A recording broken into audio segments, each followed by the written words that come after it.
Good Wednesday, everybody. Welcome to the VolQuest.com season review podcast brought to you by our friends at Blue Water Climate Control. Check them out online at bluewaterclimatecontrol.com. Check them out on social media on Twitter at BlueH2O_climate. Tennessee beat South Carolina a year ago, 41-21. They get the Will Muschamp monkey off their back in this game. Jerry Garantano looks terrific at one point, breaks his hand, and JT Shrout throws a deep ball better than anybody that's thrown a deep ball all year long to Marquez Callaway. A lot of storylines within this game, guys, and some of them will carry over moving into the 2020 season, provided that we play football this fall. What's your overarching takeaway from rewatching this game? Rob, I'll start with you. Man, several. I mean, first of all, you mentioned Jarrett. I mean, after what happened in Tuscaloosa just the week before, for him to kind of be as effective as he was. It was kind of storybook. I mean, really, had some really good moments. And, man, I'd forgotten it. But going back on rewatch, man, Daniel Batili, defensively, big time game. And JaJuan, probably maybe his signature performance, when you just talk about stats, showing up. And you're talking about one single play. It's a play you mentioned Jarrett, breaking his hand. That play where he hung in the pocket and just took a beating and laid one on JaJuan, who also took a huge shot in the end zone. Those are the things that stand out to me about this game after watching it. And that one play kind of sums up the. I think JG.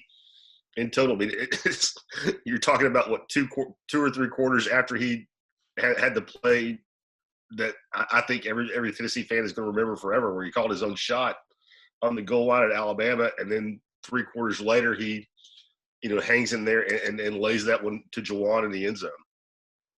For me, the game was kind of a summary of all of last season. I mean, right out of the gate, they get punched in the mouth. The long touchdown pass where the safety was late coming over. Tennessee had every reason. The air went out of the stadium. But, these kids fought. And after you kind of got over the fact that, they decided to go with Shrout because they didn't feel like they could try JG out there right away, JG comes in, plays really well. Even when he gets hurt, Shrout comes in. And it was – everybody remembers the deep ball to Callaway, but, he was efficient on a couple of other throws as well. And I thought this was kind of a game, too, where Kayvon Bennett started to make his presence felt a little bit more, alongside Darrell Taylor coming off the edge. There's no doubt about that. I mean, I think this has been Bennett's best game all season. He's probably actually even more effective than DT in this game. I think Austin kind of touched on it. To me, it's that Tennessee didn't blink. And this is kind of when there was multiple times in this game, whether it's when they have an awesome drive, 17 plays, they get all the way down and they can't score a touchdown again. Huge face mask penalty goes against them. Pruitt's, just enraged on the sidelines, killing the refs. Okay, don't blink. 3rd and 14. JG takes a shot, touchdown to JaJuan. Obviously, the first play of the game, McCullough, gets confused with the fake screen. Warriors late coming over. It was just – this, I think, became their kind of mantra for the rest of the season. When something goes wrong, all right, turn the page and keep on keeping on. And so what happened in this game is they played probably the most complete game they played all season. In terms of complementary football, offensive line, pass protection was great this game. Javon Kinlaw, was pretty much a non-factor. Trey Smith doing well against him there. But even Jameer Johnson comes in. Wanye and Darnell get hurt. Jameer Johnson comes in, plays really well. Marcus Tatum even had some moments in this game. You talk about special teams. You block a punt, return a kick for a touchdown. They obviously, held Helinski down in the second half. I just thought this was, their most complete win of the season and started this course correction for what ultimately was the first of 6 straight wins to close the year. How much of this was just a combination of – you find a way to beat Mississippi State, so you learn how to win a little bit, and then you're angry over Alabama, because you realized you had a chance there. Maybe you didn't get enough help, got some bad calls from the officials, had the crazy fourth down play. How much of this kind of mental fortitude shown in this game was just the result or the resolve that was built from the 8 previous quarters, you think? I think part of it. I think that, Tennessee had been building, and then, I think the Callaway punt return, while it was not an offensive play or a defensive play, it was, something that kind of loosened everybody up, because all of a sudden you had the lead. And then I thought Tennessee started to play more free after that. So, you could tell that they had been building, dating back to the win against Mississippi State. I thought they actually played better against Bama than they did against Mississippi State. They just found a way to gut through a win against the Bulldogs. But everything kind of was building towards, South Carolina, and they gutted through it and found a way. Well, this was also, I will say that this was also, and I had written this, and then when you're rewatching it, you notice it. This is why they hired Jim Chaney. This is why Pruitt paid all that money for Jim Chaney, because he kind of eased JT Shrout into the game early. The Wildcat play is a great call with JaJuan. It gets negated, because of a penalty, but that's a great call. And then once he realized that they could block him, he just called shot play after shot play after shot play. And Tennessee hit him. The protection was there, and I think they had like 7 completions in the second half alone, over 20 yards or something. And so they were just – this was a Jim Chaney game. And then secondly, they dominated the second half. South Carolina just could do nothing. And while Tennessee didn't dominate every second half for the rest of this winning streak, they found ways to finish the game, a la Kentucky, a la Indiana. And I think that kind of started here, or really culminated here. We saw it start, in the Mississippi State win a couple weeks prior. I thought it was interesting in the halftime interview. Jeremy Pruitt was asked about his offense, and he said, "Hey, we got to take more shots. We got to get more aggressive with the play calling," which wasn't. I didn't take it at the time as a shot at Jim Chaney, but clearly when you come out into the second half, that's what Tennessee did. They went out and took shot after shot after shot. I upon rewatch, Rob, I had circled Tennessee scoring drive where Jerry Garantano got hurt, and the pass he threw to JaJuan Jennings, and you go back and you watch that. He throws a 22-yard completion to Josh Palmer that was put the only place that anybody was going to catch it was Palmer down the sideline where he toe tapped and got a foot in. He has a rollout completion to Palmer for 8 yards where he throws the ball on time on an out pattern with great velocity, and then he drops that one in to JaJuan Jennings for 19 yards. If you could bottle up that drive, then Tennessee has no questions at their starting quarterback position. But then you have also in that game, his deep shot to Callaway should have been a touchdown, ended up being a jump ball because he hung it up and it was late. Shrout comes back later in the game and throws it the way you're supposed to, and Callaway walks into the end zone. I thought it was interesting in this game where there were moments that Jared, looked like he's the guy, and then there's still those moments where he seemingly is late with the ball. If you could bottle up that one drive, I don't think Tennessee fans will be talking as much about the quarterback position this offseason. No, I agree. And you saw, there were at least one, and I think maybe 2 occasions where the little swing route to the running back, he he made that a circus a couple of times. And that was all year. Yeah, but that was in evidence again, in this game. One of those where, you threw it high or threw it in the dirt, like one of the two. But, you mentioned Josh Palmer, Hubbard. JaJuan was so good in this game, but, Josh made a couple of big-time catches. And I had, written this down and put an asterisk by it when you talk about, JG underthrowing Callaway on the one early when Chaney had drawn it up perfectly. And then Shrout, that might have been the best ball a Tennessee quarterback threw all year long when JT came in and hit him. And I thought it was a great play call from Chaney because it was a series immediately after Jarrett got hurt. I'm sure, South Carolina thought Tennessee's going to get a little conservative. And Jim Chaney dialed up that shot, and Shrout just, laid a dime on it. I thought He could have ordered pizza. He had so much time on that play too. I mean, he would have rolled out and then was able to cock it back and throw it. I thought honestly too, they don't score on the drive, but the 17 play, 70 or 80-yard drive, whatever it is, that stops at the goal line, that was a confidence booster for the offense, I think. Even though, again, they hit a lot of these big plays later in the game, but they converted 3 or 4 third and longs on that drive. JG with a couple nice passes. You mentioned one of the Palmer catches. Ty Chandler has the big run on the draw play, 3rd and 11. Kinlaw just completely gets smashed on that play. So I thought that was kind of a confidence booster that, got the thing rolling for the rest of the game. Yeah, you mentioned Kinlaw. I think if I'm Trey Smith, I'm bottling up this film and making sure that my agent is shopping this thing around next year. Yeah, they manhandled they handled him all day up front, and they did it with various combinations on the offensive line, as Jesse mentioned. They had to play with the 2 tackles got hurt, and Jameer Johnson was non-existent, and then ended up coming back in and being having to be a factor in this game.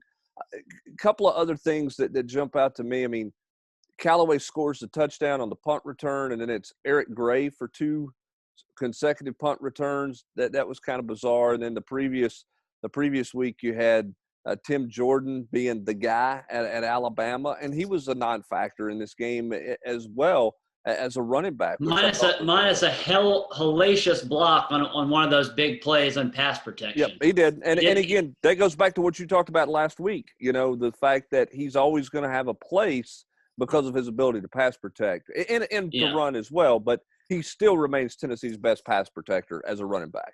Yeah, and I will say this in terms of, spinning it forward, the offensive line, clearly this was, in terms of pass protection, I'm not sure they ever had a better game than this last season. Gives you some optimism because most of those guys, minus Marcus Tatum, are obviously back. But, man, JaJuan, Tennessee, it's just going to be fascinating to see how they can replace his production because it isn't just, he obviously had the touchdown catch where he gets smashed and makes that play. But the amount of broken tackles in this game from the first long touchdown to the other, it's just he accounted for so much hidden yardage for this offense. It's going to be amazing to see who fills that void next season, or else Tennessee's going to have to basically complete 3 or 4 more passes a game, just to replicate said yardage.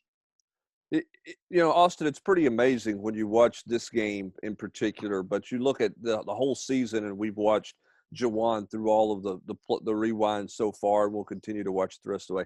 It is pretty amazing nobody in the NFL fell in love with him earlier than they did. I get he's not the fast guy, but when you watch the tape and see what this guy does as a gunner on punts, punt coverage, the tough plays he makes, what he does as a wildcat guy, pretty amazing that he ended up in the draft. I'm not saying he should have been a 2nd or 3rd round pick, but surprising he didn't go higher than he did. Well, in my opinion, it's everybody loves to talk about the speed, but to me, it's the separation he gets through his route running. I mean, you go back to the double move at Alabama. There were several instances where, while he's not a guy that's super shifty, he knows how to use his body and he runs crisp routes. So, for me, you're exactly right. I couldn't agree more that I'm surprised somebody didn't fall in love with him sooner. But hey, the 49ers are hoping he can have an impact more so than some of the other receivers they've taken in recent years. Much like if you're Trey Smith, to get back to Rob's point a minute ago, just because I didn't speak on it, if you're Trey Smith, you're hoping that Kinlaw has a monster rookie year for the 49ers, and then you can flip on that tape. But JaJuan, Jesse's right, hidden yardage. Tennessee maybe can hit the deep ball more with some more athletic, speedy wide receivers. But what he was able to do across the middle of the field, you just can't you can't understate it enough. I do wonder with JaJuan's draft stock if he was one of the, and this was not just him. This is a lot of guys I think were penalized or hurt by this pandemic that we're in. Well, I don't think a pro day was going to help JaJuan that much because he wasn't going to run any faster. He was going to run what he ran. But a lot of these teams outside of the Tuas and whatnot, who, they went out, they made crazy measures to find out, they didn't have a lot of access in terms of medicals. You pretty much only had what they had at the combine, so you weren't doing follow-up testing. JaJuan's been a guy that we know has been hurt multiple times. So I wonder if the medicals were a concern. And then even if some of it's unfounded and unfair, we saw how the coverage went, on draft day for a number of kids where they love to highlight some of their worst moments or worst moments in their families' lives. There's no doubt that I'm sure some teams had some character concerns about JaJuan or wanted to at least have some of those conversations. And it's just harder to do, via Zoom or whatever than it is sitting in a room face to face. And so JaJuan was not the only guy that was penalized, I think, for, again, lack of medicals and that kind of stuff. But I do think that probably hurt him and why he dipped, as we all agree, lower than he should have been taken. Yeah, I think he's Anquan Bolden. You what, Rob? I think he's Anquan Bolden. Yeah, I mean, we've been saying that. Yeah. I mean, the more you watch him, when you go back and rewatch it, the greater appreciation that you have for what he did for this team. Wanting the ball in a critical moment, making a play in a critical moment. They probably could have used him, Austin, in the Wildcat a little bit more in some of their short yardage and goal line struggles, looking back on it. He's just a guy that, when you got to have a play, you knew that he wanted the ball and he was going to make a play. And I think the question with this team moving forward is not just at the receiver spot, but who's the guy on offense that wants the ball, that you're going to get the ball to, that you're going to say, hey, this is the guy. And I think that's the question mark for this offense moving forward right now. And that's not to say they can't find one, but he was clearly the guy. And I think the question is who's going to be the guy for this team. Well, you're exactly right. I mean, and you brought the point. He was either going to make the play or he was going to die trying. I mean, the effort, you never question the effort, and, what can, D'Angelo Gibbs be? I mean, obviously when he was, out there on the scout team, several people talked about he had similar qualities, not the same guy, but similar qualities to break tackles. Can he give you half of what JaJuan gave you? Because if he can, from that standpoint, he still would be a very productive player. So, you look back, I mean, Tennessee's got this core group of seniors that help them down the stretch, and trying to replace those guys is going to be very difficult, whether it be Daniel Batuli or Nigel Warrior, Darrell Taylor, JaJuan Jennings, Marquez Callaway. Yeah, I'm glad you mentioned Nigel Warrior because I thought he was, again, started to assert himself, started to find the game. I mean, he and Batuli combined for 25 tackles in this game. And look, South Carolina was not stretching the field other than the opening play, Jesse, so Tennessee could set on some stuff. But the way Nigel Warrior attacked the perimeter at the line of scrimmage with some of that quick game stuff that South Carolina ran was something he clearly was not doing earlier in the year as he started to get comfortable in Ansley's defense and with Ansley coaching him. Yep, and on a similar note, I mean, in terms of 2020, I thought this is a really good Schamberger game. I mean, he made multiple knifing tackles on a similar play, from the star nickel spot, kind of slicing into the backfield. And, we've talked about his versatility. Where could he line up for this defense, depending on some of the other guys and pieces in the secondary? But you at least feel like, hey, he's going to be out there somewhere. Where's the best place for Sham? We'll see. But, I like him at that star spot, and this is a really good game for him right here. Yeah, I tell you another guy who, I'm not saying he's going to be a starter, but I just don't think you're going to keep him completely out of the rotation. I just think Kenneth George can play a little bit. I mean, again, I know that this was not a South Carolina team that had great deep threats, and the Edwards kid made an unbelievable catch over him on that third down at the end of the first half, which was a crazy catch. I just like the way he plays physical out there in terms of getting off blocks. I think if you're Derek Ansley, you have some comfort level with Kenneth George if you need to go 6 DBs or you need to rotate in at the corner position. I don't know how you don't like some of the potential in his game moving forward. Yep. I think it's going to be which is what you want, which is what Jeremy and those guys want, which is going to be a battle for, those first two corner spots. It's not going to just be handed to Bryce or Alante. they're going to have to keep Georgia off the field. Yep. So Tennessee gets the big win over South Carolina. Obviously, some career games for some guys who are not going to be in Tennessee uniform next year, as we talked about with JaJuan Jennings. But a lot of confidence building for some young guys who are going to be on the field for Tennessee this fall if we're playing football. When you talk about Garantano, even JT Shroud has to take some confidence from this game. I know he got, he made the misstep on the scramble, getting out of bounds, but he managed the game down the stretch, made a couple plays after Garantano got hurt, and you saw some other young players, as we mentioned on defense, make some plays as well. So Tennessee finds a way, and they win in their most complete game of the year, and it starts to stretch down this run down the rest of the stretch of the season, which we're going to talk about each and every week here for the coming weeks as we get you into the summertime and hopefully get you back to some football players on campus at some point. Hey, in East Tennessee, you need a reliable heating and air system designed for your home and our climate. You need a team that's trained and held to the highest of standards. Again, you need solutions, not sales pitches. It's going to get hot. Your air conditioning's getting ready to work overtime. There are many heating and air companies in East Tennessee. There's only one name you got to remember. That's Blue Water Climate Control. They're family operated, veteran owned. They offer a variety of ways they can assist you, from financing, from rent to own. They have same as cash, all kinds of things like that. And they're going to, if you have an issue, they're going to send out a repair guy, not a sales guy, to look at what you need, whether it's a new system, do you need a major repair, a simple repair, whatever you need to make your air conditioning work for you. The air conditioning expert is going to come to your home and tell you what you need. They're going to lay it out for you. So give Blue Water a call today at 865-299-2290 or visit them at bluewaterclimatecontrol.com to make an appointment. Blue Water is an authorized dealer for American Standard Heating and Air Conditioning. For Jesse Simonton, Austin Price, and Rob Lewis, I'm Brent Hubbs. Thanks for joining us on this Wednesday Season Rewind podcast. We'll talk to you on the Mailbag podcast on Friday.